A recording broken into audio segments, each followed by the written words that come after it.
wiil Soomaaliya cadan tagay 1980s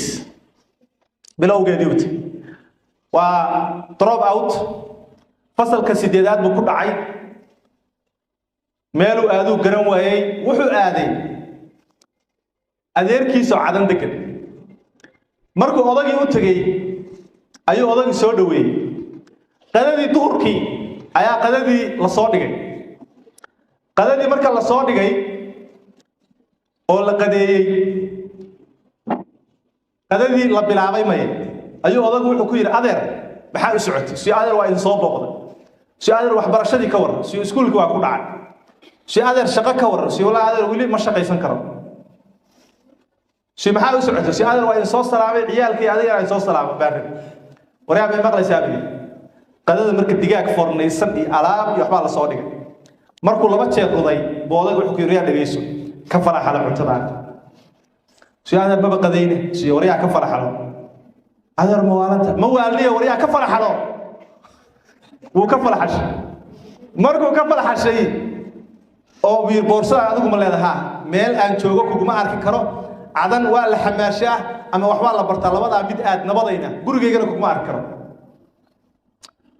wiilkii waa xanaaq xididada kacay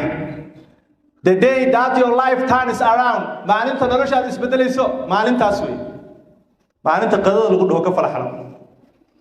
banaanku u baxay nin buu bariyo wuxuu yiri boorsada meel ii dhig dekadii cadan buu tagay saalee shamiitada yaa xamaaliya cement ana xamaaliyo yiri dhabarku u dhigtay 300 oo kiish buu dajiyay kaliya maxaa riixaya yaa sheegaya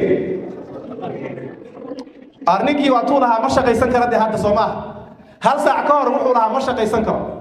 maxaa riixaya dareenkiisa kacsan wuu xanaaqsan yahay culayskii ma dareemine annagu naga xog badnaaye markuu shamiitadii rogay ayuu meel ka qubaystay lacagtiisii buu qaatay maqaaxib uu fariistay alaabtii hadeer laga kacshay